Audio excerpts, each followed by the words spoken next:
Kita jumpa hari ini dalam tema kedua, subtema 2. Hari ini kita akan membahas mengenai petunjuk.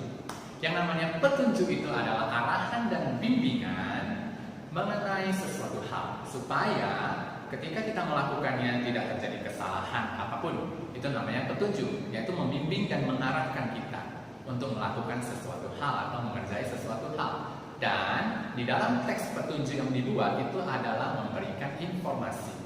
Jadi, karena dia memberikan informasi bagi pembacanya, maka teks petunjuk itu harus dibuat dengan baik, dilengkapi dengan gambar yang baik, supaya bagi pembaca tidak terjadi kesalahpahaman dalam memahami petunjuk.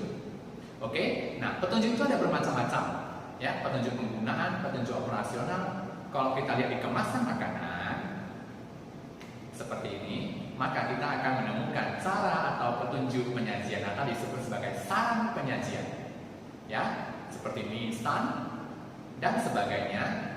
Itu semuanya kalau perlu proses memasak di dalamnya, maka disebut saran penyajian, atau itulah disebut petunjuk penyajiannya. Biasanya dilengkapi dengan gambar dan dilengkapi dengan tulisan. Nah, selain dari itu ada petunjuk operasional, petunjuk pemakaian. Kalau kita membeli barang elektronik, itu apalagi? Dia selalu memiliki petunjuk untuk mengoperasikannya atau memakai barang elektronik tersebut. Contohnya ketika kita membeli mesin cuci, dia akan memberikan petunjuk cara memakai mesin cuci. Oke? Nah, apalagi kalau kita membeli sebuah perabotan yang harus dipasang di rumah. Nah, perabotannya bisa dibongkar pasang. Jadi kita membelinya dalam bentuk belum dipasang, kita di rumah kita mau memasangnya, dan biasanya di dalam perabotan itu disajikanlah petunjuk untuk memasangnya.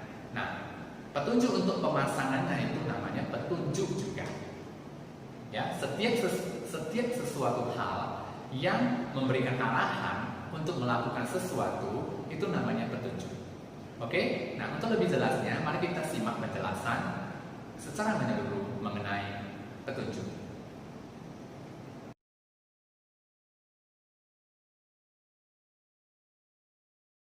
Halo, selamat datang di dalam pesawat. Nah, biasanya kalau kamu naik pesawat terbang, di dalam pesawat terbang biasanya ada sebelum penerbangan ada dilakukan petunjuk. Dan petunjuk itu adalah dinamakan petunjuk penerbangan untuk keselamatan warga sipil. Nah, di dalam petunjuk biasanya diperagakan oleh pramugari dan pramugaranya, dan biasanya itu ditunjukkan kepada semua penumpang untuk diperhatikan. Nah, bagaimana petunjuk itu? Contohnya adalah pasang, tarik keselamatan, ikatkan, lalu tariklah bagian ujungnya. Kemudian ada juga misalnya seperti ini. Apabila di pesawat sudah terjadi banyak sekali asap memenuhi pesawat, menunduklah dan keluarlah melalui pintu darurat dengan panduan garis di bawah yang akan bercahaya di dalam gelap.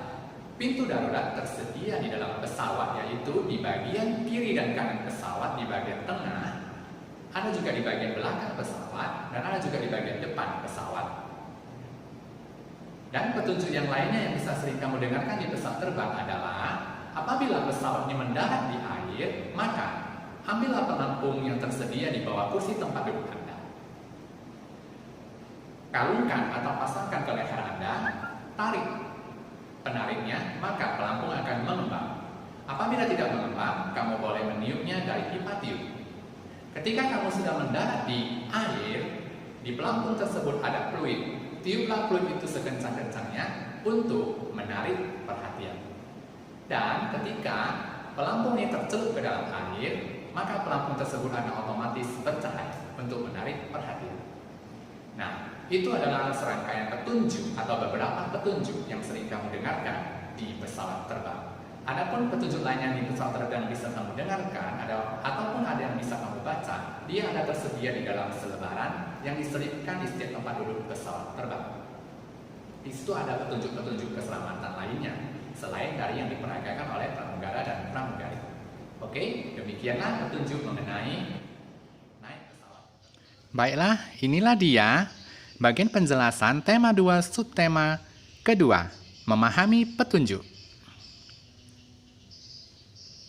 Petunjuk definisinya adalah ketentuan yang memberikan arahan tentang cara melakukan sesuatu. Itu seperti penjelasan yang di depan tadi. Teks petunjuk bertujuan untuk menjelaskan.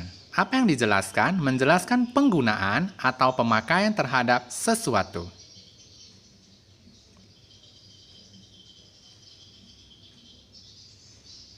Hal-hal yang perlu diperhatikan dalam membuat teks petunjuk.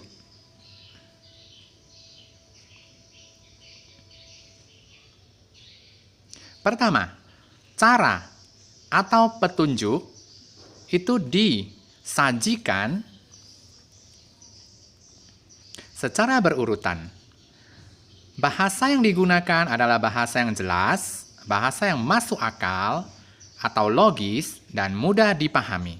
Jangan gunakan bahasa yang bertele-tele dan tidak masuk akal dan sulit untuk dipahami. Jenis-jenis petunjuk.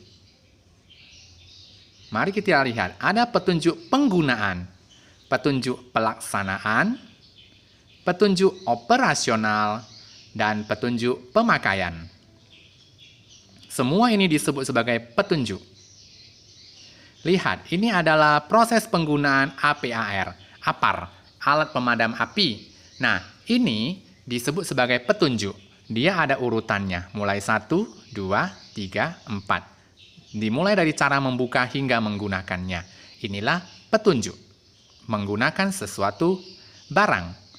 Ini adalah petunjuk juga, petunjuk pelaksanaan. Biasanya ini kita jumpain dalam perlombaan-perlombaan sekabupaten, seprovinsi, dan sebagainya. Dia ada petunjuk teknis pelaksanaannya.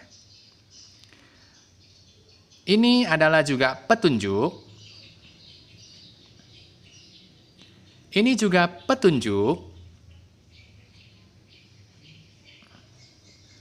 Dalam kemasan obat, kita akan menjumpai aturan pakai obat, itu juga adalah petunjuk. Nah, kita juga jumpai dalam kemasan makanan, seperti dalam susu, dia juga ada urutannya, 1, 2, 3, 4. Ini juga adalah petunjuk dalam membuat susu atau menyajikan makanan. Bukan hanya dalam susu, dalam makanan apapun yang perlu penyajian, perlu pengolahan, maka dia akan menyertakan cara atau susunan cara penyajian. Dalam kehidupan kita dapat menemukan semua petunjuk tadi di dalam bungkus makanan instan. Tadi ada ya, kemasan obat-obatan, dalam barang-barang apapun. Ciri-ciri bahasa petunjuk yang biasanya dipakai dalam kemasan makanan dan kemasan-kemasan lainnya untuk menyatakan sebuah cara, biasanya dia bersifat menjelaskan.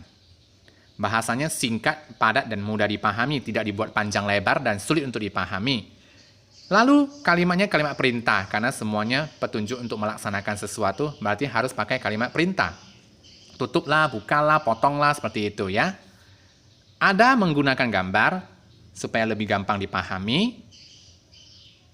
Ada juga yang menggunakan kata-kata dan gambar sekalian untuk memperjelas petunjuk yang dibuat di dalam sebuah kemasan, atau dalam sebuah barang, atau dalam sebuah petunjuk pelaksanaan pun tetap ada disertakan gambar dan disertakan bentuk tertulisnya.